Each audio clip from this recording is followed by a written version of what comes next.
Welcome to another of the ATREE. It's a great pleasure to welcome and introduce Yuan. Yuan is an old friend from my Princeton days, and he's currently an associate professor in the Department of Geography and Resource Management, and leads the Environmental Policy and Governance program at the Chinese University of Hong Kong. Yuan got his PhD from the Woodrow Wilson School of Public Policy, and before that, he has a master's and bachelor's from the Peking University, Veda. Yeah. And he followed up his PhD with a postdoc at MIT. Yuan's thesis was on sulfur dioxide emissions and its control in China, and this led to his interest in all things related to environmental regulation in China and environmental regulation related industrial policy and management. And late he has become very interested in trying to set up a joint program of research comparing and contrasting India and China, and that's the reason for his visit here. He's on a sabbatical for 6 weeks in India, and he's spending time in Delhi, Bombay, and Bangalore.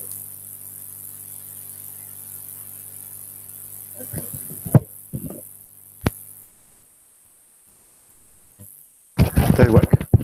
Works? Okay, it works, right?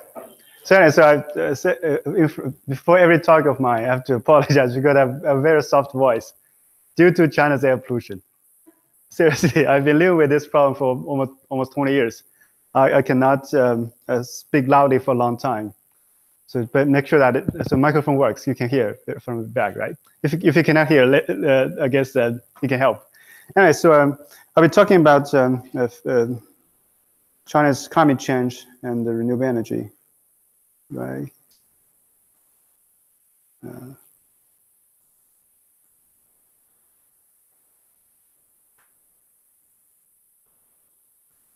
Anyway, so I'll talk about China's climate change and also renewable energy. So renewable energy development, also renewable energy industries in China. We'll talk about a few different puzzles and how to expand these puzzles, what kind of strategies being used, what kind of policies could account for these differences. And I'll start with an introduction of three different puzzles. Then I'll go on to talk about wind, solar, and then I'll also talk about climate change, give you a very brief conclusion afterwards. And so the first part I have is China's climate change position. If you know that, for example, is in the Kyoto Protocol, this was not 2010, 2012, 2013.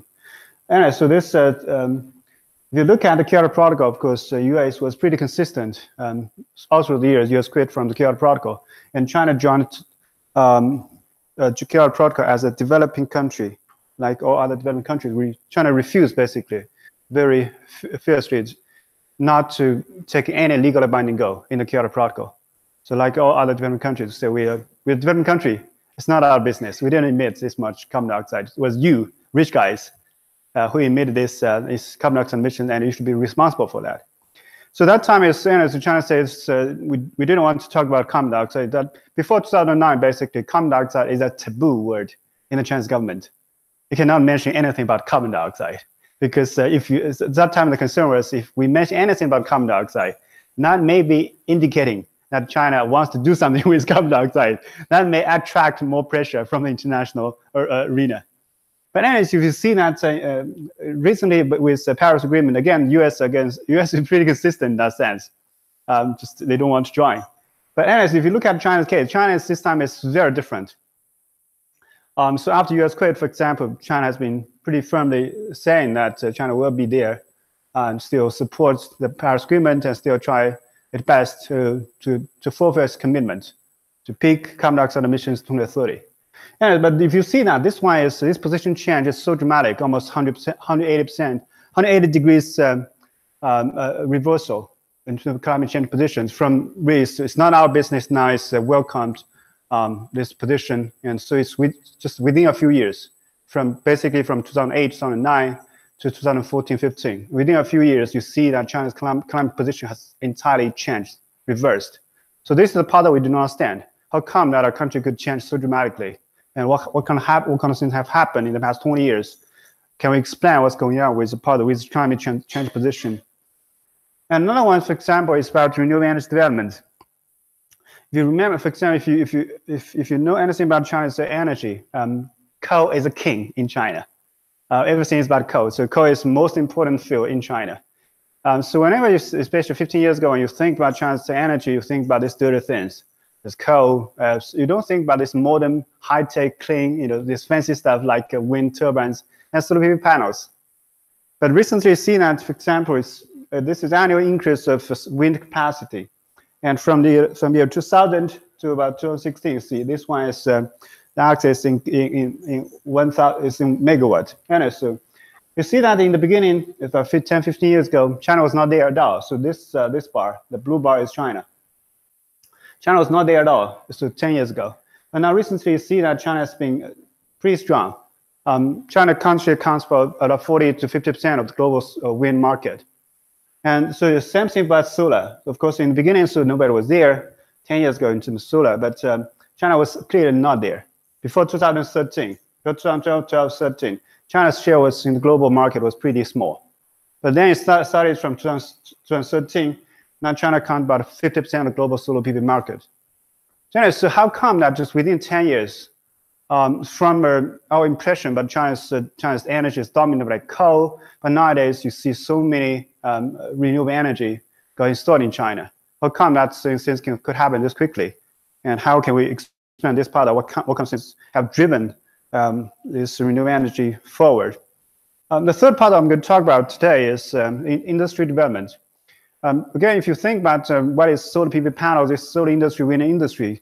So they create a lot of jobs. They're kind of high-tech stuff. They're clean, a lot of fancy ideas. You can, whenever you think about this renewable energy, people give them green pictures, beautiful pictures.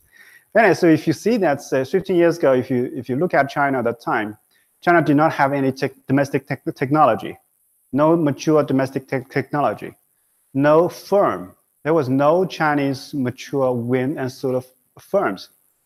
So that was expected. 15 years ago, nobody expected that this kind of things could happen in China.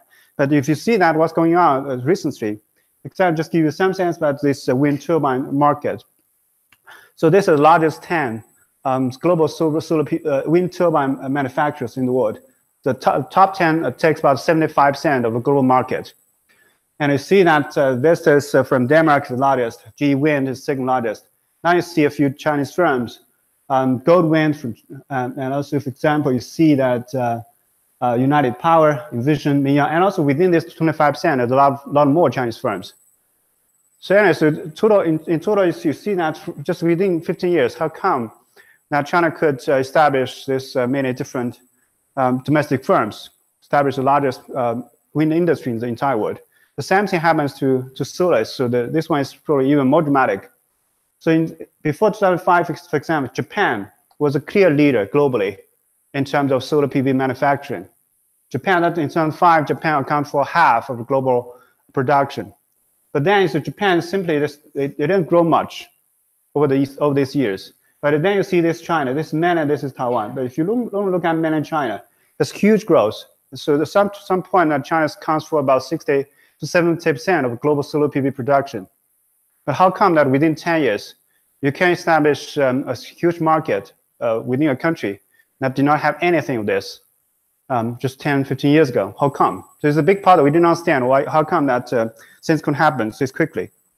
And so for this talk, I'm going to introduce, I'm going to use this theory. I call it comparative boundary strategy. This theory we developed from studying other energy environment policy in China. Basically, for example, so when a lot of people think about China, a lot of people have this impression that China is very much dominated by central planning. So we have very powerful central government, and such central government directs everything. So then everything will be implemented. So everything is essentially planned. But with all of this, we find that so with central planning often does not work. If you look at China's case, central planning is associated more with failures and less with successes. So with all the talk, so with all the changes, we'll talk about this actually evolution. How you can relate not just top-down, the system is central plan, that China wants to develop this industry. China wants to change the climate position. It was trying to argue that this is not the case. Actually, this thing was not all of these three puzzles. We cannot expand that with from top-down, but from bottom-up. So we call it evolution. So basically, how can you give them give the bottom-up stakeholders a chance to be innovative and to think about all the different ways they can do to make things happen. And so this basically this strategy basically is two major factors. One is you need to have a persistent direction of where the country should go, but do not try to get an automated solution. So basically, so we don't try. So if you have essential planning, then you have automated, you have run optimization models. I'm sure that a lot of us run models. So when we run models, you say that this optimized the past, and this optimized go, and this is optimized past. We should go there, go where we should go, and how we should go there. It's all optimized. But this one we're trying that. So this is central planning. Very often that it does not work, because so in the reality, especially in developed countries, we have so many uncertainties. Nobody knows all the information. Nobody knows the country that well. Even the Chinese. So for the three parts that we expand, the three major changes we expand in China. Nobody expected that 15 years ago. I didn't expect that. All the people, all good scholars I talked to, didn't expect that. The Chinese government, the top leaders, nobody expected this kind of things could happen. But this one happens. This is all facts now. So basically, we're trying to expand what's going on. And so we can expand that with the bottom-up approach. And with a persistent direction, but incremental improvement. Another one is quite important. So the past should not be decided by some central planner, some smart people sitting in the office in the central government. So it doesn't work. So you have to let the bottom-up stakeholders to encourage them to be more innovative, to find their own way, and give them flexibility. Then in this way you can have a better chance of achieving something greater. So basically, this one also we try not to give optimized solution. Optimized solution often doesn't work. It's not optimized. Because when we run optimization models, we know that all the equations, they may not be really reflecting what's going on in the real society. And also we have to make a lot of assumptions. And at the same time, we don't have all the data, all the accurate data. So basically, we don't know everything. So anyway, so these optimized models, optimized solutions may not be really optimized in the real world. So anyway, so with this one, we use this idea to explain what's going on with, whether we can expand the three puzzles. First one I go to is explain the wind energy and industries. For example, we just said that China has been doing pretty good job in installing wind turbines. China got a lot of wind. For example, if you look at the x-axis, this is the cumulative wind capacity. In the end of 2016, China had about 140 gigawatt of wind. So that doubles the capacity in the US. So China has been doing pretty good job in that sense to install a lot of wind turbines. But you say that this one is good progress, but it's not a perfect progress. It has its own very major problems. If you look at the y-axis, this y-axis is electricity generation. So if you look at, for example, if you think about renewable energy, we don't really want to install this many capacities. We want electricity generated from the renewable energy resources. And so if you look at this, actually this axis is what we really want, not this axis. But if you look at from this axis, China, we said China has almost doubles the capacity of the US. But in terms of electric generation from wind turbines, almost the same. So China has long passed the US to become the largest country in terms of wind installation. But only in 2016, China started to become the largest country in electric generation, only slightly bigger. So this one, if you look at this, so China's wind turbines, on average, they work much more poorly than those in the US. So anyway, so a lot of reasons that can account for this. And so this one is to just give you some sense about it. This one is capacity factor. Basically, on average, one US wind turbine can generate more than 2,500 kilowatt hours of electricity in a year. But for Chinese ones, it's only 1,500. So it's a huge gap. So which means if Chinese wind turbines can work as good as those in the US. China's electric generation could be, for example, if you think in this way, could be like this. Would be a lot more, double that what you have in China now. So anyway, so what I'm saying that here is you see that the progress was good, but not perfect. A lot of problems. But and also you see that this in this process that's they make sure that they can achieve something. So for example, if they think about they're standing here, there are two directions they should go. So of course here is beta. Here's beta, and here is not that, it's not perfect. But to progress along this line is not bad. It's still good to have more wind turbine, even though each wind turbine does not work as well as those in the US. It's still good, but it's not perfect. So it's saying, and so then we try to understand why this is the case. How come that Chinese wind turbines are performing poorly in that sense? Not that poor, but not as good as those in the US. For example, one of the things about this, if you look at Chinese wind turbines, most of the wind turbines are located in North China, where you have a lot of wind, good wind. But if you know that most Chinese people live along the coast, so if you along this line, for example, this line can cut China into two halves, the land into two halves. So about 94% of population live to the east. Only 6% live on half of China's land, because over here is the Tibetan Plateau, a lot of deserts. So it's not a good condition for people to live there. But then you got a problem.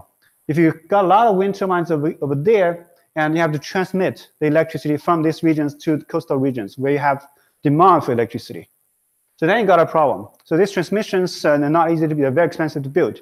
Then, so in 2002, China started reform on electric sector, but the reform did not complete. Because immediately after 2023, China's economy is simply revitalized. And so the economic growth rate was too high, and China experienced power shortage at that time. And so they start this reform. But recently they are trying to do that. But with this, for example, with this discrepancy, now they realize, so one of the most important means to enhance this number is to make sure that the system, the electric sector, is reformed. So nowadays, for example, this imperfect thing becomes a very important pressure to push the entire reform forward. Because now people realize this is such a waste of money.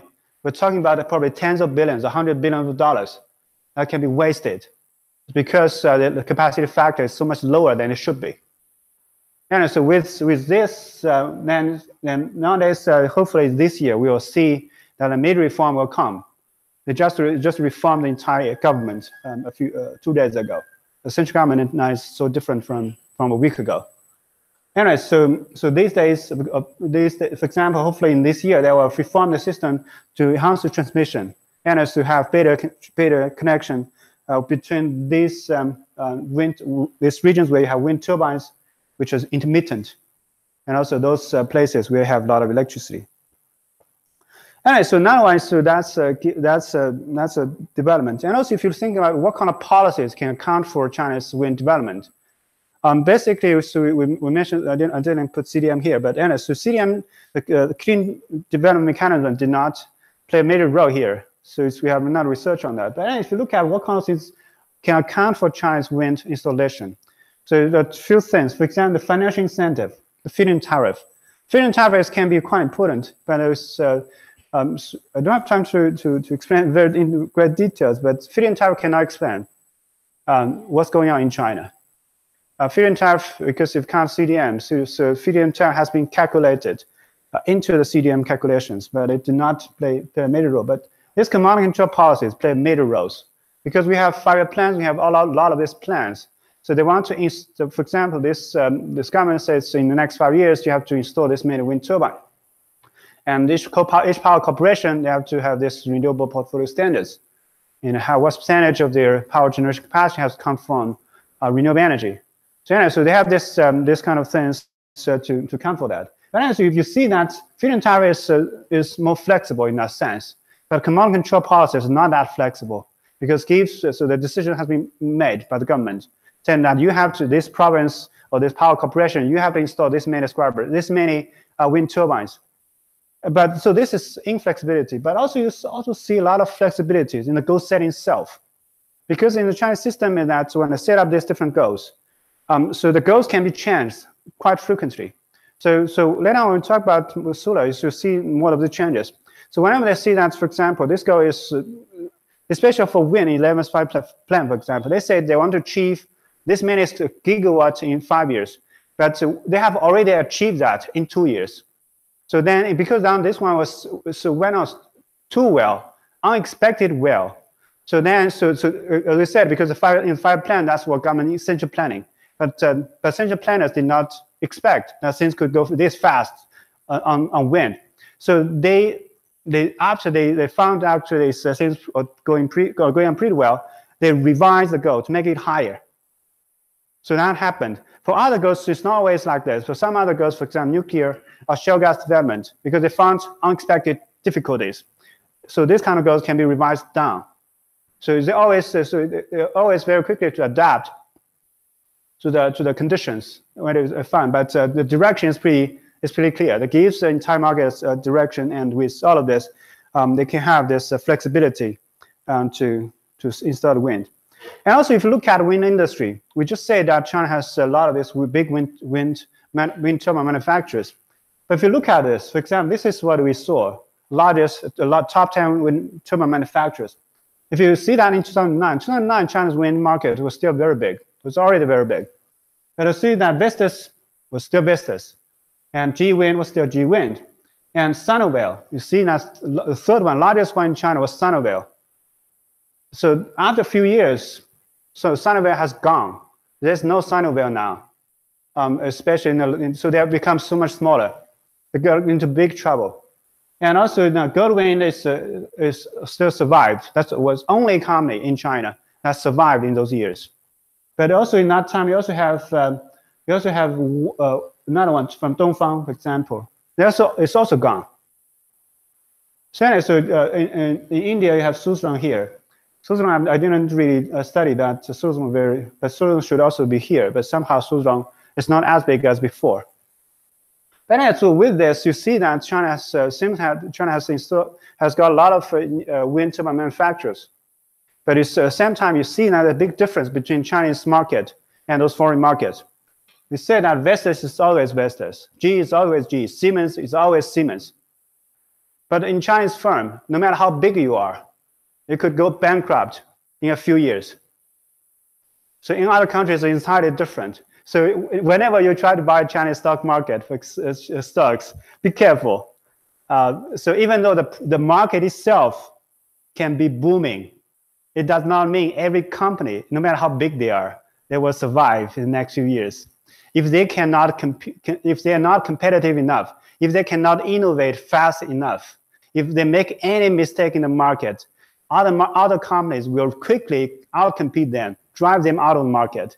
So if you buy their stock, then you can run into a big loss. Just be careful on that.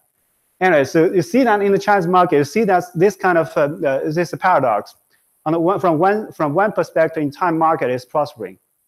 It's doing pretty well. But you see a lot of failures. The entire market got a lot of failures. So because in Chinese market, we say that in the Chinese market, especially, we just saw this, for example. One of the things also account for this kind of discrepancies is because China's made wind turbine, especially in the first few years, the quality was not as good. But the quality was good enough to generate electricity at that time. But then the quality, especially at that time, is the Chinese firms, they got their technologies at that time from German design firms. And they get this technology, but that a few years of window gave them very good opportunity to start a new firm and to learn the technology, so they can still satisfy the market demand. But then, so that few years becomes quite important to give them a chance to get into the market. So in the Chinese market, the big difference from the foreign markets, the market entry barrier. So in the Chinese market, it's so much easier to enter the market. It's so much easier to get out of the market. So anyway, so the entire market is very fluid. So it's very different from other countries. For example, what if Vestas makes a mistake? The entire Danish wind industry will be gone. So that happened later on. We'll talk about Japanese wind solar PV panels. So they were in these kind of situations. So the entire country's hope is on one company, or one or two companies. But in China, that's entirely different. So no matter how big this company is in China, the country does not rely on it. It doesn't matter. So which company goes bankrupt doesn't matter at all. And so if you look at this, and so if you see that how many companies are competing in the Chinese market, if you see that in 2006, there were 12 companies who were supplying wind turbines to the Chinese market. There were 6 foreign ones, 6 domestic ones. 6 domestic, 6 foreign. And so you see that in 2011, and also the same foreign companies are supplying wind turbine to Chinese market. And now you see so many more domestic firms have jumped into the market. They can easily enter the market. And so they get into the market, start to compete. And so those old ones, if they cannot compete, they're out. So it's pretty easy. They can also, these new firms, very often they will grab the engineers, the workers from the old firms to attract. So that's why the labor cost is getting higher and higher every year, because of competition to compete for the best talents. And so another one, for example, is from the technology. You see that because Vestas or GE, Siemens, they refuse to transfer this technology to China. So that's because it's understandable they do not want to create another competitor. But at that time, so this one is, again, it's not centrally planned. Nobody has centrally planned that how these technologies, so China could get these technologies from foreign countries. So instead, that these firms, they found that in Germany, there were quite many small design firms. They're not doing manufacturing. They only design wind turbines, the blades, the gearbox. So they design these kind of things, but they don't do manufacturing. So they do not compete directly with any manufacturers. They're not afraid of creating another competitor. So then through this market means, so then those Chinese firms, they went to Germany to get these technologies through licenses. So only then after a few years, when these Chinese firms grew up, some of these firms, they went back to buy these German firms, these design firms. So nowadays, the Chinese firms not only have these technologies, but not only they can use the technology, but now they own the technology as well. So it's an entirely different story now. So anyway, with all of this, so if you see, and so only then afterwards, because now there's a demand for this quality has increased. Because now see that a lot of this Chinese wind turbine quality was not as good as those in other countries. But nowadays, so after the first few years, the requirements on the quality, on the operation has been much higher. So there was another push to be more innovative, to have a technological upgrading. So now the Chinese wind turbines almost equal as those from Siemens, from GE. But that few years gives them a very good opportunity to enter the market, to grow up. So then that was quite important to understand how come that just within a few years they could grow that fast. That was, again, not due to central planning. Nobody in Beijing centrally planned this. They didn't expect that. So everything that make this kind of things happen, it was not because there's some central planner there. And so the second one to talk about is about solar. Solar is very similar. So if you look at this one, so again, if you look at the x-axis, again in 2016, China got about 75 gigawatt of solar. And so this is what US got, almost also doubles that of US, basically. But if you see it in terms of electricity generation from y-axis, China is not that much ahead. So again, the similar situation. China's solar PV panels, they perform poorly in relatively to those in the US. So again, it's got the same situation that China simply go ahead that even though they know that the capacity factor is not as high as those in the US, they still move forward because they think that still, for example, in this way, it's still better. If they stop here, for example, to wait until everything is improved, until the electric system is improved, until the entire reform on the electric sector is completed. So China will be stuck here. So this situation, even for example, compare this situation with this situation, of course, this situation is so much better than this one. Even though on individual solar PV panel, it performs worse. So for the entire country, that's an entirely different calculation. And so that's also quite important. So if you look at this case, so it's not because China does not have good solar resource. It's pretty similar. Now a lot of this, North China has much better solar resource potential, anyways, solar energy potential as well. So also have the same problem about transmission. Now, so everything's a lot of pressure now on the electric sector. So we're actually very, very happy to see this, because a lot of these major reforms, any reform is a redistribution of all the benefits. Always reforms always got into a lot of resistance. But with this one, so we see that a big push for the reform. Hopefully, so in this year, we'll see a major reform in the electric sector. So nowadays, the transmission companies, sometimes they refuse to invest more on the storage, for example, to system cost, because system cost on renewable energy could be very high. And so nowadays, if this reform can be completed, so they will be more than happy to invest more in transmission, so they can get more renewable energy going on. And also not only about flexibility. So when we compare solar and wind, for example, this one, let's start from this. This is from Germany. Okay, this one axis is in megawatt. So at peak time, annual market in Germany is about 8 gigawatt.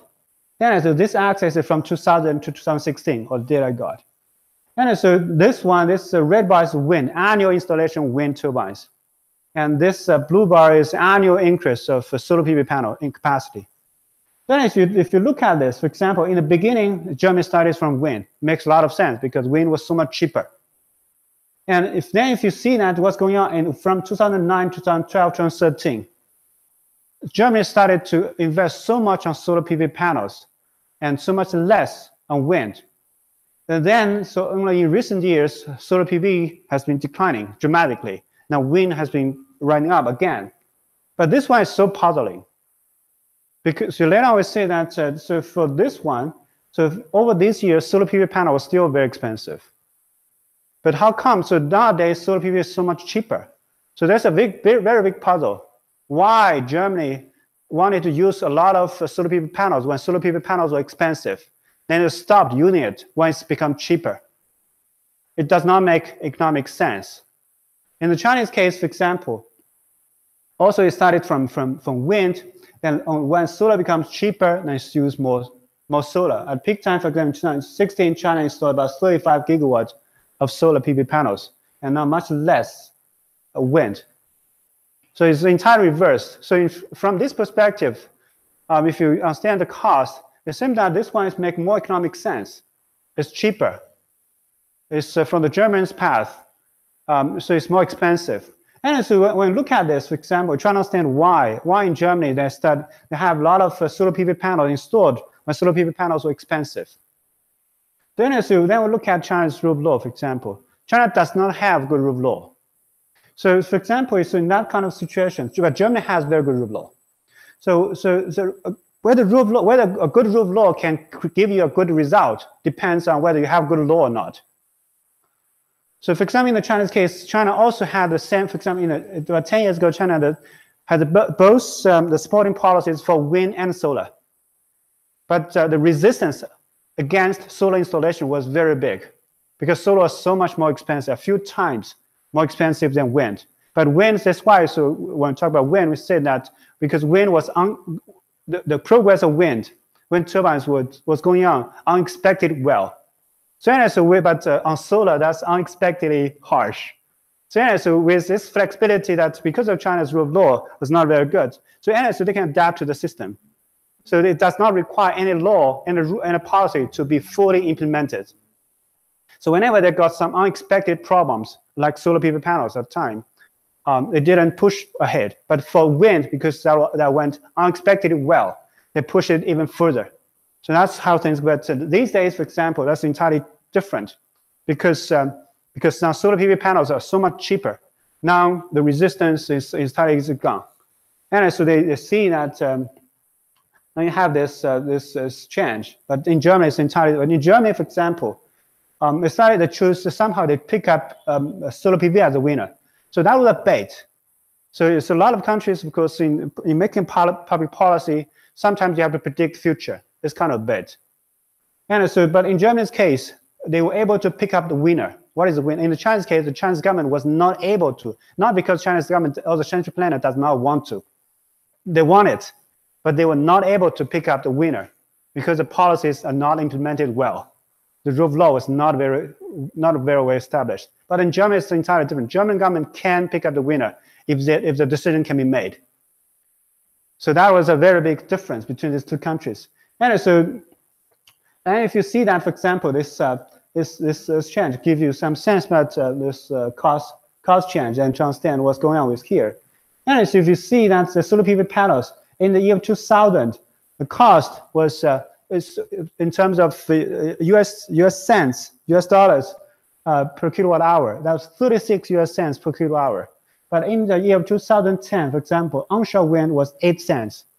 So that makes a lot of sense at the time to focus on wind because solar was too expensive. But then later on, for example, in 2017, solar PV panels, the solar electricity, the cost went down to 10 cents. And wind was very stable from 8 to 6. Very little change. Because if you know the market in solar PV panels in the past since about 2012, 2013, a dramatic cost reduction. So anyway, so with this kind of change, you can understand what's going on with this kind of increase. Globally, in other countries, India as well. India is so similar to this kind of patterns. So this is more economically optimal in that sense. But this one, if you choose to install solar PV panels, when solar PV panels are very expensive, and somebody has to pay, and consumers, they have to pay the cost. Of course, investors, they may be happy about it, but it is consumers who have to pay. The country's economy have to pay the price. And so with this kind of situation, you see that in China's case, the Chinese government, they were not able to pick up the winner. The market has a much bigger say in this process. Which one is the winner? Which technology can win the market? So that makes a lot. So then that one makes so the entire progress. So then solar was not able to push through, but wind was able to push through. Only later on you have this more solar. So then this system was very much bottom up, and the system has a lot of flexibility in itself. It was not essentially planned, I would say.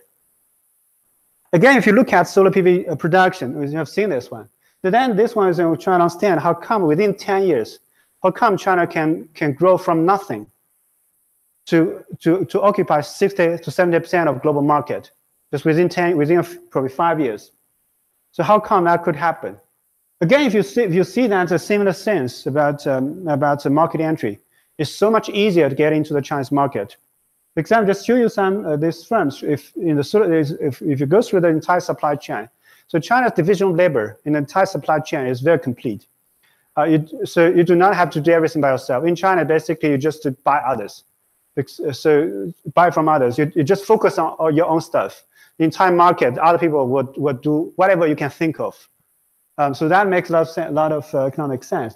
For example, if you see that how many people are providing the PV system, people providing modules, but only from these 2 years, from 2010 to 2011, so a huge new entry of different firms who are entering the Chinese market to produce solar PV modules and who again supply you with a system. Let's give you one example about this company called Suntech. Suntech, the founder of Suntech, and if you're interested, he got his PhD from the University of New South Wales in Sydney, and he worked in Australia for a few years. Then in solar PV panel, he was chief engineer there, and he went back to China in 2000. He established a firm, Suntech. Just within a few years, so from his establishment in 2000, 2001, and in 2005, he became the richest person in China for a few months. It's a very big achievement. You can be the richest person in India for 1 month. Anyway, so anyway, but this one, so in 2005, 2008, for example, this company was the largest solar PV manufacturer in the entire world. But so unfortunately that in 2011, this company filed bankruptcy. So if you have bought a stock from this company, you're in trouble. But you see that, so this largest company in China, in the entire world, can go bankrupt just in 3 or 4 years, but it does not matter for China as a whole. So other companies, because so many other companies have already into the market, so the largest one is still in China. It's not a big deal. for their engineers, they have no problem to find good jobs. They don't have to worry about unemployment because this entire market is booming. If this company does not go on very well, they can go to another company. It doesn't matter. So that with this kind of things, you see that there's some success, also a lot of failures in the market as well. But another one is you see that why things could go like this. Another one is, but very importantly, is the market entry barriers. In China, as you see across different sectors, the market entry barriers tend to be much lower than other countries. So it's so much easier to get into the market and so much easier to get out of the market. So they don't have to think too much before they jump into the market. If anything does not go well, they can also get out very easily in that sense. So much, at least more easily than in other countries. And so with this, you see that the entire solar industry was not perfect. Okay, so because not like in other countries, for example, we have one firm. This firm can be 100 years old, always in the front, controls the market. In China's case, it's entirely different. This company, so the average lifetime of average Chinese company is pretty short, so much shorter than in other countries because of competition. The competition can drive, no matter how big you are, can drive you out of the market very soon. They didn't expect, so this company, they didn't expect that they could go bankrupt just in that short period of time. They made a huge mistake at that time in buying polysilicon, by the way. Anyway, so with this, we can explain what's going on with China's solar PV installation and also solar PV industry. Again, that was not due to central planning. So the market played a major role in deciding how things go. And then, so another one is finally, I'll talk about China's climate position change. So we say that China's position has changed dramatically within 10 years. So the first reason we try to ask is that because of international pressure? So for example, this one is from data from 1980 to 2016. And so this one axis is the share of the country's carbon dioxide emissions in the global, in the entire world. For example, when Kyoto Protocol was signed in 1997, China was responsible for about 13% of global carbon dioxide emissions. And China's population share was 20% at that time. So which means on per capita basis, China's per capita emission was about 35% lower than the global average. But then I see that there's a dramatic increase in these years. So when the Paris Agreement was signed, for example, 2015, China was responsible for about 28% of global emissions. So China now is as big as US plus EU in terms of carbon dioxide emissions. And also even you think from the per capita basis, now China, because now it's 27% of global emissions. Now per capita carbon dioxide emissions in China is about 50% above global average. So the Chinese per capita emission is as high as those in Europe now. So it's very difficult for China to still claim we're still a developing country. We do not want to take any legally binding goal. It's very difficult now. So anyways, a lot of pressure have been put onto China. So if China does not commit any legally binding goal, it's not very serious on climate change. So for whatever other countries are doing, it's not fair. So a lot of pressure has been put on into other countries. So international pressure could indeed play a very important role. But if you can understand the role of the US, the position of the United States, this is a little guess. For example, if no other country can force the United States to do anything that US does not want to do, and if you can also bet that whether other countries can really reverse China's position if China thinks it's against China's national interest. So in our betting that international pressure can play a role, it cannot play a major role if China does not want to do it. So then how come that China, because China has changed the position, then why? So which means that China must think, so this climate change position, new climate change position, is for China's national interest. So then we try to understand how can we get the answer from domestic setting. Then we have to get into this one. So I'm sure that you understand this ecology here. And so this is a very cute species. So giant panda is very much loved by everybody, I guess. So you have seen that it's really cute. But so a lot of discussion of ecological conservation. I'm sure that you have some discussion here. And if I ask an economist, we talk about economists, and I say if I ask economists, for example, we care about the cost and benefits. To protect this species is very costly. So in China, so in Sichuan province, you have to carve out a lot of very big area to protect this single species, because this single species, the giant panda, does not breed well. So if so, that time is people think that if you leave this this giant panda for its own, it'll go extinct very soon. So anyways, a lot of money, a lot of resources have been invested to protect this single species. Then economists will ask, so the cost is very high. Is the benefit as high? Can we justify the high cost? But this single species, if you think about it in terms of biodiversity, this giant panda probably is not that important in biodiversity. So it's not that vital in the food chain, for example, in the ecosystem. So anyways, if you think that, whether we can justify the high cost of protecting this species. So anyways, so there's another argument that because you carve out the entire area to protect this single species, because if you want to protect this single species, you have to protect its habitat. But if you protect its habitat, not just this single species is living there, all other species are also living there. So if you protect this giant panda, you're protecting so many animals, insects, plants, everything all together. So we're not only protecting this giant panda because it's cute, we're protecting it as a strategy. So this strategy becomes so important. So because now if you say that you want to protect giant panda, that's why you want to carve out the habitat. That's why those villagers have to move out. So you can attract the political support. So it becomes a very important strategy. We call it flagship species. So giant panda can become a flagship species in ecological conservation. So in that way, if you count all the co-benefits of protecting all other species, putting together, then the economists could conclude the cost of protecting giant panda could be justified by all the benefits of protecting this giant panda. So from the economic sense, then we can justify that. So I'm going to use this strategy, this theory, to understand climate change, the role of climate change in China's entire domestic setting. You see that China, so even if China says, so internationally, if this is really against China's national interest, China is not going to do that, just like US. But if you see that China's domestic tasks, because this kind of things are what China really care about.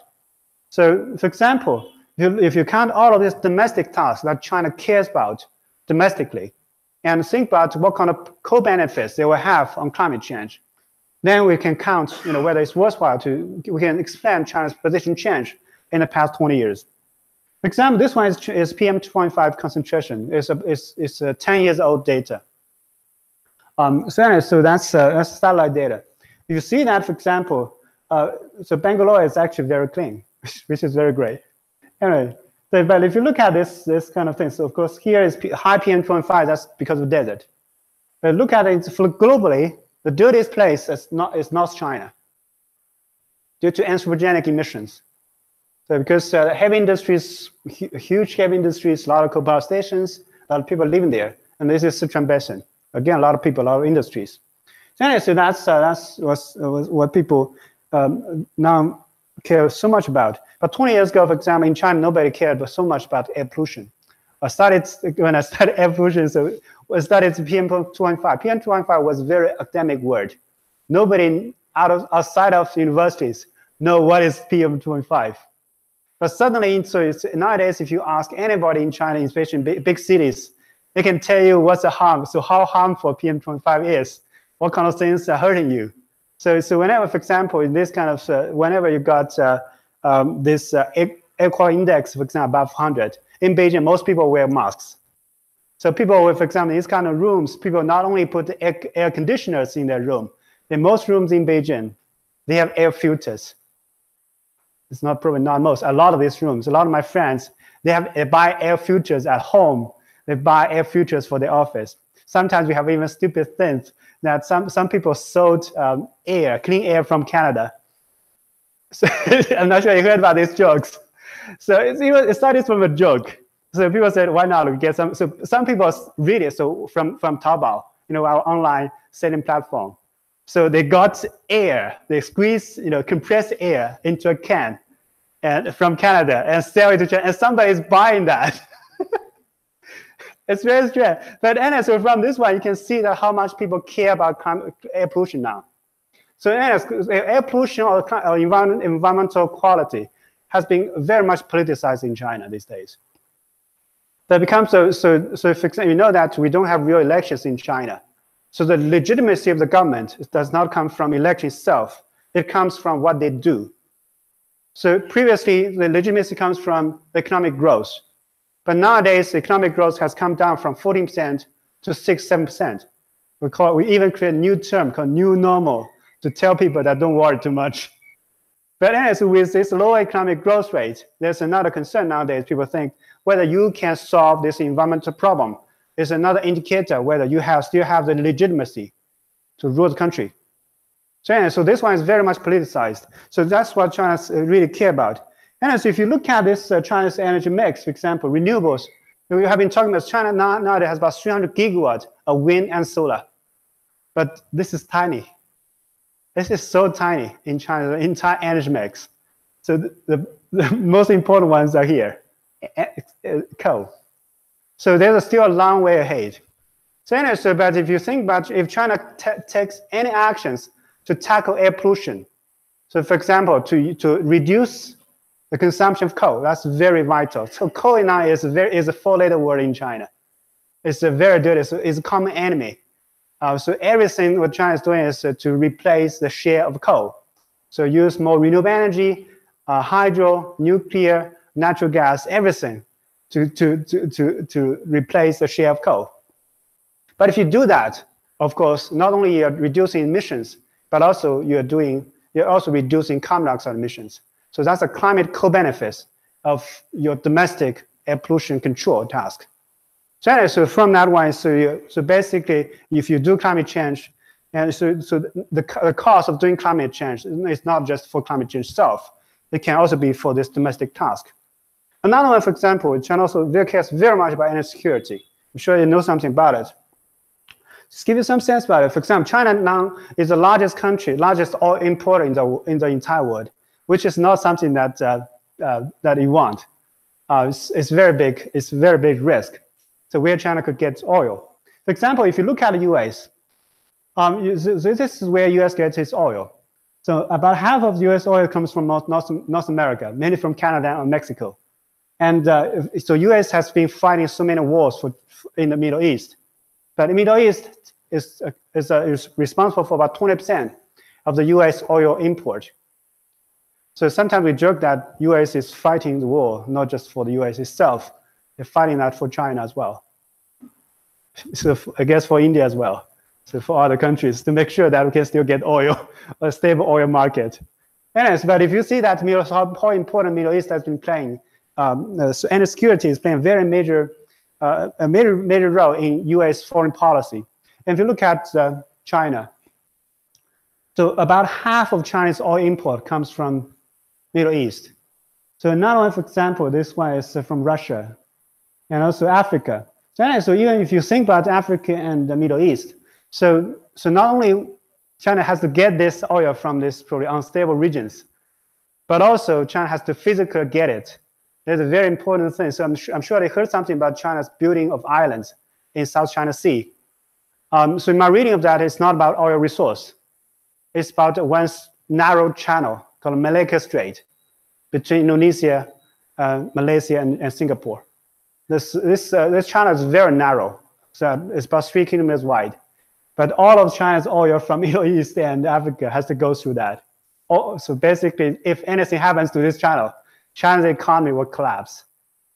So also in my reading of that, why China, so what's the rationale behind China's building of these islands? It's not because oil resource itself in South China Sea. Most importantly, it's about this channel to make sure that ships can still navigate through this channel to China. Otherwise, China will be in big trouble. But anyway, so if you look at this, energy security is playing very major roles in domestic policy. So think about what kind of things China should do. But of course, in order to enhance energy security or oil security specifically, the most important thing is not to consume oil. to reduce oil consumption. That's the most important measure, most important factor we can do. It's even better than building a navy. Building a navy is very expensive. But if you look at this, for example, so China's now, so last year, for example, China sold about more than 29 million new vehicles, new four-wheel vehicles last year. So US is about 17, 18 million, I guess. So anyway, so this one is, so China, so I was reading, is trying to make huge mistake to encourage this auto market. But if you look at, for example, this was Beijing in 1985, 30 years ago. So that time, Beijing has no private vehicle. Nobody can afford it. So all bikes. But these days, for example, Beijing is full of vehicles, no bikes. But recently, only last year, that Beijing has more bikes now. It's shared bikes. And it's a different story. But if you see that, for example, so this growing oil demand in China is just huge. So China's auto market 20 years ago was less than a million, about 15 years ago was about 1 million vehicles, about 1 million vehicles per year. Now it's 29 million within 20 years. So this huge growth of vehicle ownership increased oil demand. So that's why, so for example, in order to enhance security, in order to enhance, to control air pollution caused by these vehicles, the most important thing is to make sure that these vehicles, for example, they're cleaner than before. They're more efficient than before. And also, so China also accounts for half of the global market for electric cars. Because that's another thing that they want to, for example, in the future, hopefully electric cars could become bigger, the market share could become bigger. So then, so China will not need to use this much oil from abroad. So anyway, so with this one, if you can control oil demand, that can enhance energy security. That's the most important measure to enhance energy security. It's not the Navy, it's not building an island, it's to control oil demand. But if you control oil demand, that has a huge co-benefit on climate change to reduce carbon dioxide emissions. So again, so the cost for climate mitigation is not just for climate mitigation, it's climate change itself. Another, for example, is China's economy these days have been changing dramatically. So the labor costs have been increasing very rapidly. So the conventional industries, for example, textile, labor-intensive industries, more and more so they're moving out of China. So this economic center in Pearl Delta, for example, since 10 years ago, they intentionally push this labor-intensive firm out of this region because it takes too much land. So they do not create much profit. They want more innovative. But if you see that climate change could give China one opportunity to transform the economy. For example, this one, we talk about China, how China got this huge industries on solar and wind. In terms of jobs, it's the same thing, for example. If you look at this employment per country in the year of 2016, so globally, we had about 3 million people working in the solar industry. And about 60%, about 63%, about 2 million people were working in China. And so if you look at this, so hopefully, for example, so one of the research I'm trying to do in India is whether India could also get a much bigger share. So India is now, so in terms of solar is here. So hopefully, for example, I'm sure that India could get much bigger with also international, with the International Solar Alliance. I'm not sure what's going on, what Prime Minister Modi is thinking about, but hopefully he's also thinking about industry, because I guess India also needs these jobs, hopefully. And also, if you think about wind as well, globally wind has about 1.2 million jobs, and about 45%, 500,000 in China. So anyway, so with these new industries, if you think about these new industries, renewable energy industries, the number of jobs in these industries are comparable to those in coal industry, for example. In the US, it's entirely different. Then you can explain why Trump could quit the Paris Agreement. Because if, for example, if in that one case, if the US has 3 million people or 2 million people working in renewable energy industry, and Trump has no way to quit, to emphasize coal instead of renewables. But this one is quite important, and so with this economic transformation. Another one, for example, not only about jobs, but also we think about not only so China also wanted to transform its economy from a labor-intensive economy to innovation-intensive economy. For example, renewable energy or this climate change is very much innovation-intensive. They require a lot of new technologies. For example, this if you compare this old technologies like gasoline vehicles, diesel vehicles, these old technologies, Western countries have been there for a century. China is very much a latecomer. But for these new industries, China is not very much behind because this one is a new task for everybody. So these technologies are new to everybody. China is behind, yes, but it's not that behind. So China, you could use this opportunity to catch up. I'm sure that same thing could happen to India. So anyways, if you look at this one, for example, so this one is invention patents we got on renewable energy. So US, for example, in 2016 got about 100,000 invention patents on renewable energy, and China got 160,000. So anyways, so because of this emphasis on renewable energy, they're taking this one as an opportunity to encourage innovation. So a lot, for example, I'm teaching in Hong Kong, not in mainland China. So we have a lot of jokes, for example. So currently, our mainland colleagues, their research funding is 1 order of magnitude higher than us. So the government just puts so much money for research because they want to transform the economy to become more innovative. So a huge amount of money are put into this, for example, these numbers, not just about these numbers. So people are behind this. So they have tried, they give these people a world-class salary, sometimes beyond world-class salary, and much more than they can get in the US. The salary, the research funding, to attract these people, not just with the Chinese students in the US, but also a lot of foreigners as well. So anyway, so this one, I want to encourage innovation. So they're taking this one as an opportunity to really transform the economy from the old style economy, developing economy, to really innovation-based. Probably in 10, 20 years, we can see a more developed economy in China as well. So anyway, so that we can explain that with all of these changes in the past 20 years. Then, so when China is thinking about climate change position, so climate change, the cost is actually not very high because a lot of these costs can be compensated by these domestic benefits already. So now these days, China is using this climate change as one strategy, not only so to passively work on climate change, but to be more actively to take it as a strategy. Because if you work on climate change, not only you're working on carbon dioxide mitigation itself for global benefit, because nowadays if you can work on climate change, you'll solve many other domestic problems at the same time. So this climate change can connect, it's super connector. You can connect so many other things all together. So for example, in this kind of sense, if you solve climate change, you can also directly target economic transformation and security, for example, environmental protection, many other things, according to China-Japan strategy, for example. So this is more active. So in the past 20 years, you can understand that China's climate position change could be more passive because they will care so much about domestic tasks. But nowadays, because they are using this international issue as a strategy to push domestic issues forward as well. So anyway, so with this, I conclude. Basically, when we think about it, we can explain this as 3 different puzzles with this strategy. Basic central planning does not work. So the only thing that can work is how the central planners gives the system a lot of flexibility to encourage innovation from a bottom up, to let them pick up their own path, give them a lot of flexibility.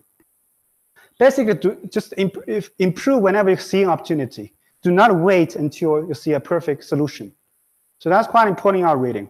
And so there's one of the reasons because why evolution works better than central planning in those situations, because the system is just so complex. I'm sure that India, so very few people, I guess, can surely say they understand India. Almost nobody in China can say that they can understand China. I cannot say that. I can only understand part of China in that sense. It's just too complicated. So with all the uncertainties, so evolution, with the central planning, you need to count all this complexity. You need to really understand how the country works. But nobody can do that, basically. But with this evolution, with bottom-up approach, you don't have to do that. And also, for example, recently we said that climate change, so very often has been taken as a burden that we don't want to share. But So recently we can see that especially, so climate change could become an opportunity. So we don't have to take it as always as a burden.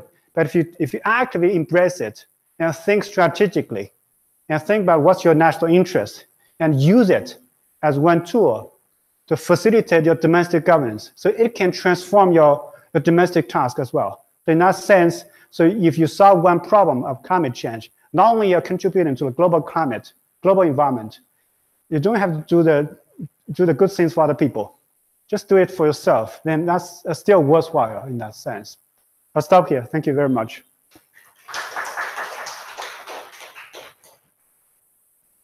If you have questions.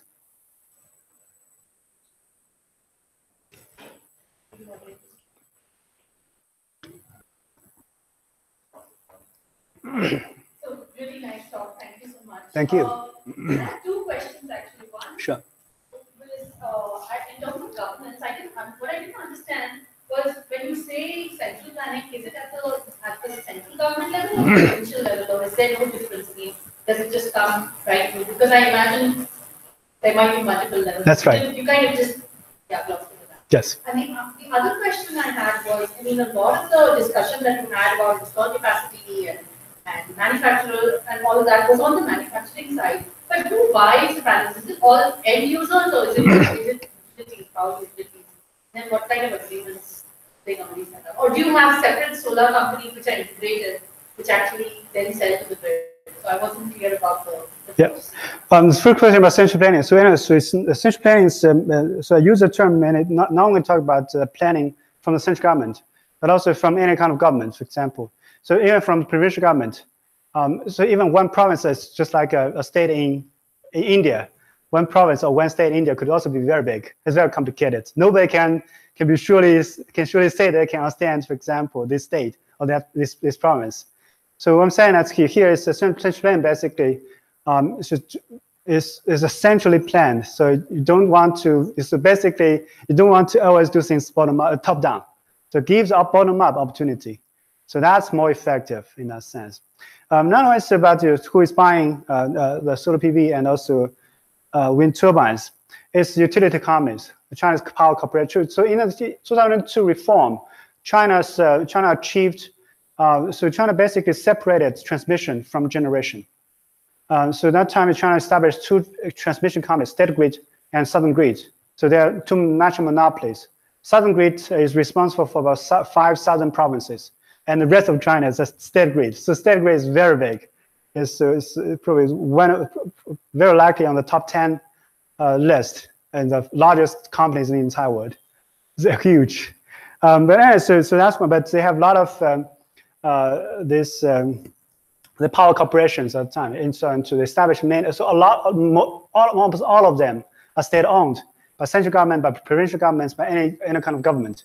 But they're power corporations. They're state-owned, but they're not state-run now. So they also work for profit. So anyway, so these power corporations, they were required to install wind turbine and solar PV panels. So it's from this sense, so they created demand. And so later on, when we talk about this policies, so why they want to do that, for example. Example, this one is just saying that we have different policies. So we have feeding types to target these power corporations, because the private ones, they cannot access the grid so easily. So you have some distributed ones, you have some smaller ones that are private, but that's almost nothing compared to the huge market. Thanks. So it's one thing to say that central planning is not really the way forward, but then in many of the things that you outlined in the talk, you can still see that the core strategies, the plans, everything is still worked out at the national level, or I mean, probably at the provincial level, because that was not really evident from the presentation.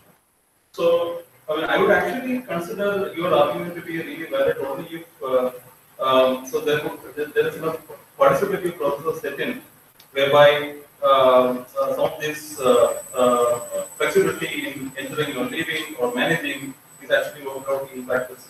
So, so how much participative is the system? I think, although one might argue that economically it has become more flexible, I mean, the strategizing still happens at the central level.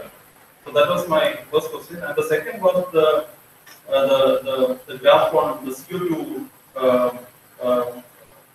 transition trajectory that you showed. So what actually happened in around 2000, which triggered that? 2002, 2003 exactly.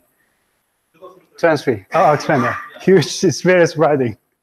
It's a huge thing, honestly. So what has Sure. that sharp rise of around 2000? Okay. So first question, for example, is, so I'm saying, so even though I'm saying that evolution works better, bottom-up approach works better, flexibility works better, does not mean that central governments or central planners have no role to play. For example, so this one is especially, so in the Chinese setting, so it's probably different in India, but in China setting, the central government, for example, is still very powerful. So they can set up the direction. So they can direct the entire country forward. But the most important thing is for them, our argument is not them to design how to get to the goal, but they have to direct, for example, so set up incentives, why different stakeholders, local governments or market should work toward that goal. So that was quite important.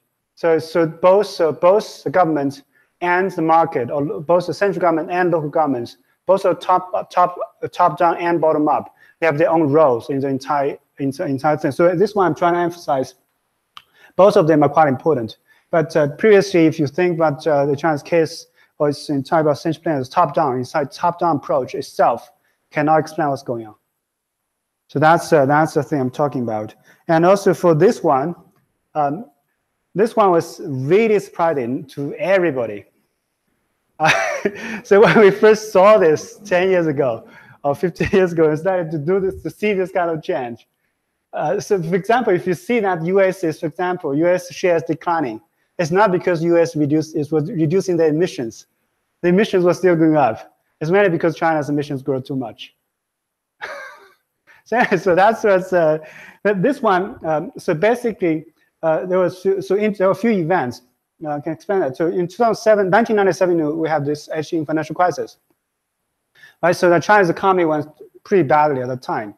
So it's pretty stable at that time. Energy consumption was very stable. But then in 1998, so we have new government.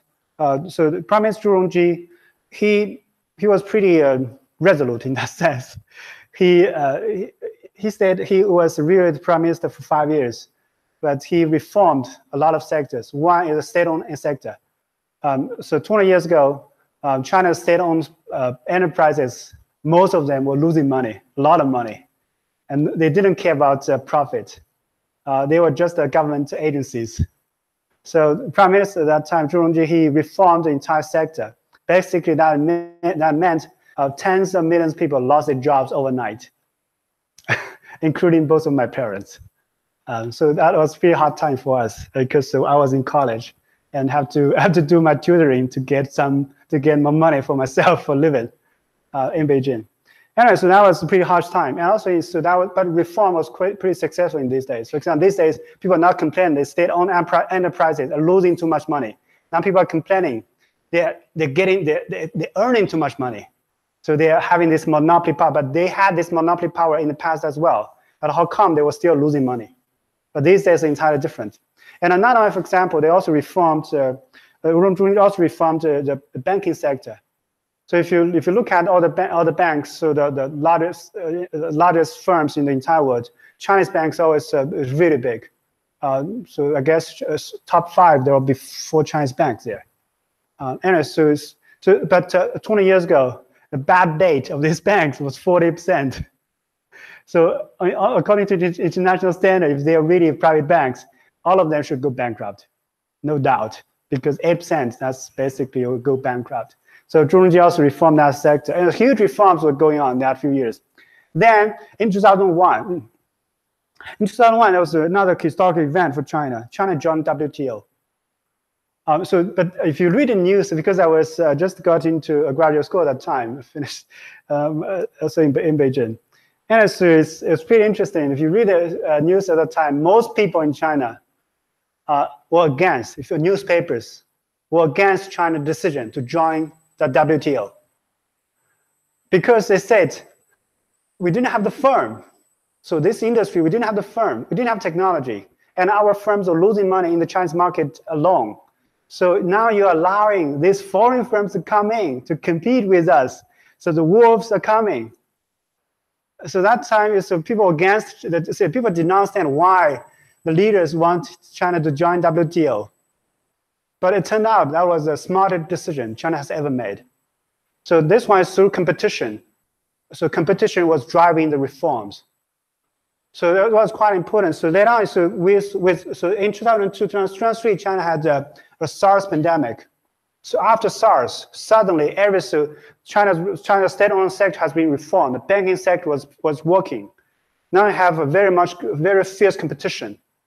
So anyway, the market has become so much open than before. So suddenly everything goes up. Just without any, so nobody expected that at that time, basically. Even nobody in China expected that. I'm sure that nobody outside of China would expect that as well. So suddenly you got this kind of things going on. So economy went on just too fast.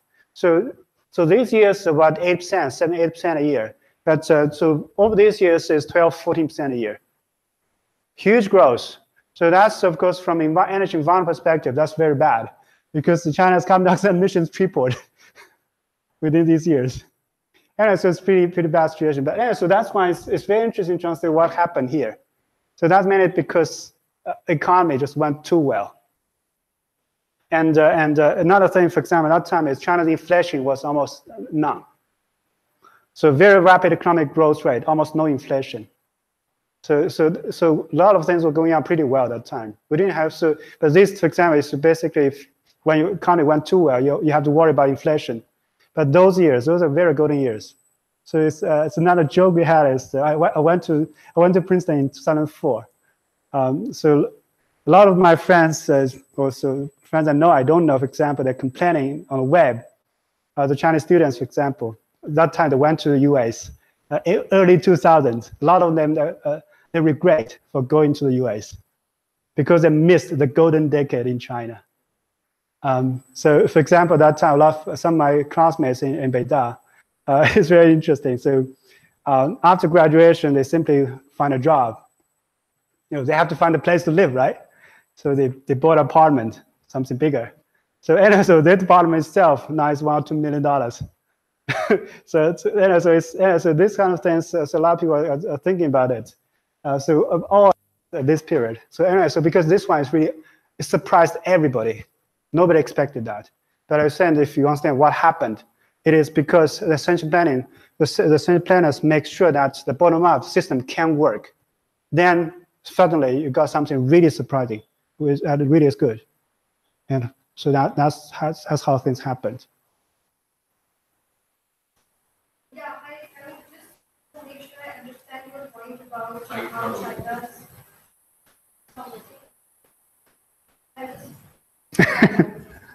But just to understand your point about why China's position has changed in climate Yes. change, right? So, according to you, it's not so much about international pressure on the Chinese government, but rather because the people of China have started caring about climate change in a way that the government then accords its legitimacy from trying to cater to what the people care about, right?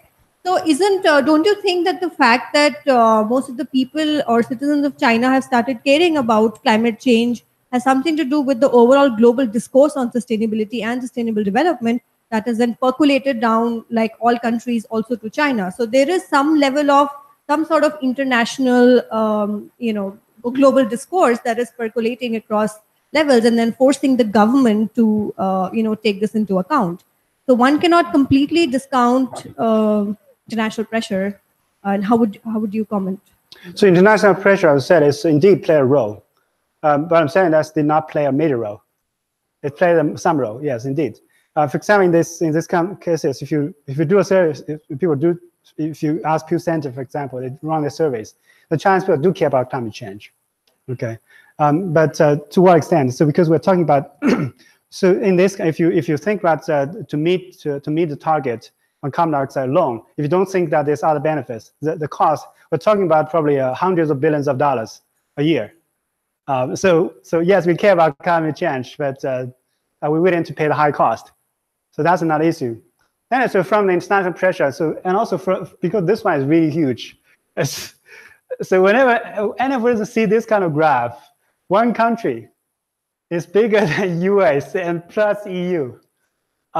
So you can imagine that China was under very high pressure. And I'm sure that you know that previously we have, in international climate negotiation, we have a basic group with 4 countries, India, China, Brazil, and South Africa. But now these days, for example, India does not want to be sitting together with China now. Because if you sit with China, you will be under very high pressure as well. But of course, US always mention China and India. Always these 2 countries together. But India says, it's not our business. Yes, but as I said, it's the same thing. But international pressure is indeed playing a role. But I'm saying that, so if you ask a lot of Americans, so they also care about climate change, so what? They're very consistent in the past 20 years, the government, not to do that much. Which means they think at least a lot of people in the US, they think this one is against their national interest. I'm sure that same thing could happen in China. Then so this is the part we got. If we cannot entirely explain China's position from international pressure perspective, we have to find another reason to explain why China has changed. So that's why we look at the domestic self-interest. But of course, when China says internationally, China will not say about domestic things. China will say that we want to do it because we will care about global climate, global environment. That's always people do. But if you really understand what people really are thinking about, we have to understand the rationale behind. So, my follow-up question on that. Sure. By the way, sorry I came late. My flight was delayed. But my follow-up question on that was that the first part of your argument, which is that the reason China at the policy level has done a volte-face or done a 180 degrees U-turn on on CO2 emission reductions is because of these other interests, the national interests, energy security, air pollution, jobs, innovation, those kinds of interests that coincide now with investing in renewables and so on. But the second part of it, which is how does that change in thinking or policy direction at the national level actually get translated on the ground? And I was therefore thinking about the comparison between China and India. In the sense, India has also, in a sense, done a bit of a U-turn on, from a position which said that we really have not contributed to climate change. Our per capita emissions are, 2 or 2.5 tons per capita. So we are not part of the problem, and therefore we don't have to be part of the solution. To kind of trying to sell the same argument that it's in our national interest to invest in renewables. So the whole solar mission, the wind mission, wind power subsidies, and so on and so forth, right? But if you look at the rate of actual achieving of those goals on the ground, there's a lot of difference between India and China. And I think that might give us some inkling as to also what's the difference. And I was thinking that what you did not tell us is the extent of facilitation of say, for example, large wind power projects or solar PV projects on the ground by, for example, what are the big bottlenecks in India is land and environmental impact. So as part of the land, land is part of that story. So a lot of these big projects get held up because there are multiple claimants on land, right? And Shikha is one of the people who's worked on the whole question of the non-green side of renewable energy projects. And so I was thinking that possibly the one explanation is that in China, the government facilitates not so much by doing the production itself. What you're saying, it's not a centrally planned and produced economy, but you have to facilitate the private players. It is doing that by essentially setting the local environmental standards very low when it comes to clearances for projects. And similarly, the employment cost. I mean, a transition in an economy where strategy translates into big growth at the cost of jobs. You yourself gave your personal example. The other big bottleneck in India is labor law, which is the industry pushing against. They want that law to be diluted. So if you look at equity and livelihood loss at the local level, you might actually find that the Chinese strategy works because they don't care about those two sides of the story. So that's quite important because we said that China does not implement these environmental laws policies very well. We said that can have some unexpected consequences, for example, to create lower market entry barrier. For example, for wind and solar. So for example, solar in this case, I deleted one slide, but anyway, but solar, if you think about the entire supply chain of solar, solar PV is very clean to use, but it's not very clean to produce. So which means, for example, is if you see this, China has been producing a lot of these solar PV panels, but at that time, previously we said that in those years, China did not use many. So about 95% of these solar PV panels were exported to Europe. So that time there was a lot of concerns, but so Europe is using the solar energy in a clean way, but all the pollution was left to China. And then we try to understand how come, what was the reason? Because so China did have all the environmental policies, standards there. But the problem is we did not implement this policy, especially 10 years ago. So these past 10 years is entirely different. But then solar industry started about 50 years ago. And so that time China did not implement this environmental standards very well. So simply that time, but also that gives these firms one window of opportunity. They were able to get those not very advanced technologies from abroad to produce solar polysilicons. And so this, but later on, so they grow big, they can get better technology. They are getting much better technology now. But that time, that also gave them a great window opportunity. But that indeed polluted the local environment. And for wind turbine, the sense, for example, is so we also studied, for example, in Japan, to compare research with Japan. So Japan has very little wind. So wind versus solar in Japan is about 1 to 10.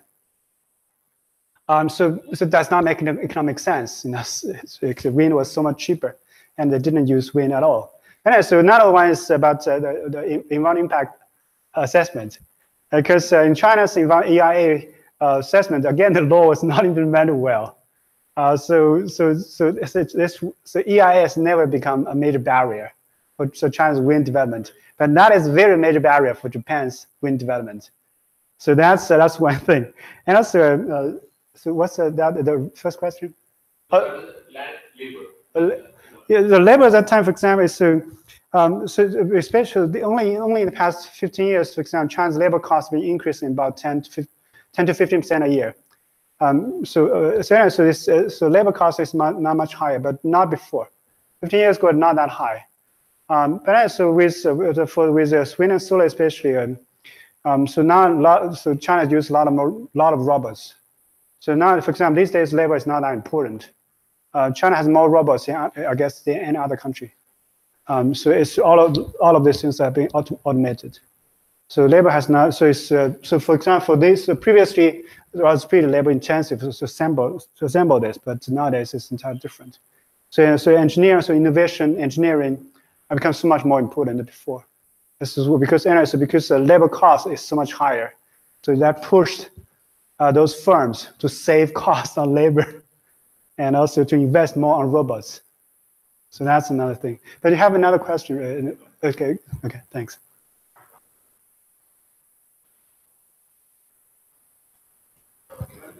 Strategy which you mentioned is being applied to all technologies, including nuclear.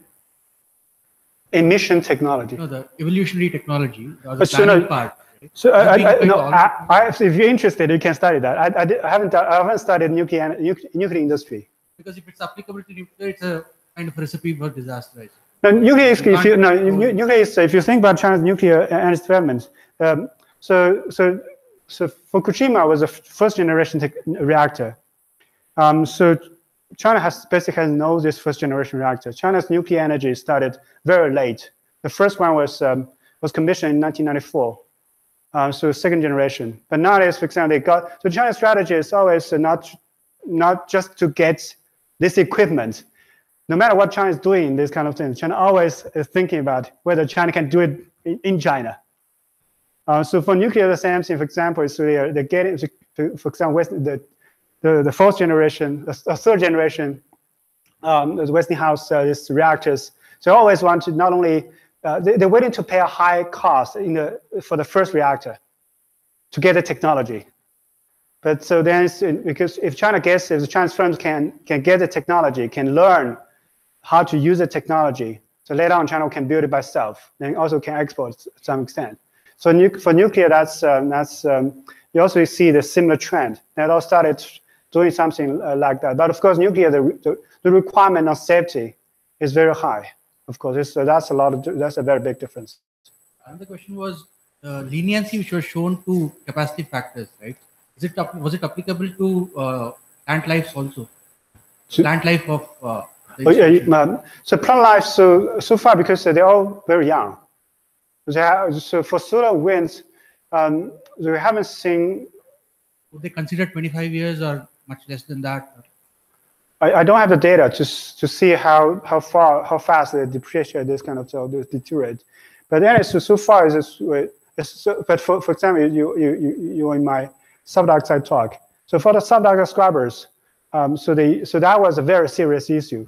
So they have to, so after 3 years or 5 years after they build the scrubbers, they have to do it again. So to tear down old scrubber to build a new, because they didn't care about quality. But wind and solar is entirely different, because they care about quality. Because if they do not care about quality, they cannot generate electricity. If there's no electricity output, they will receive no money. So they did care about equality.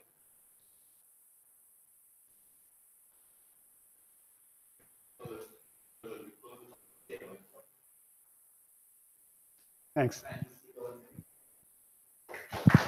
Thank you very much. Thank you.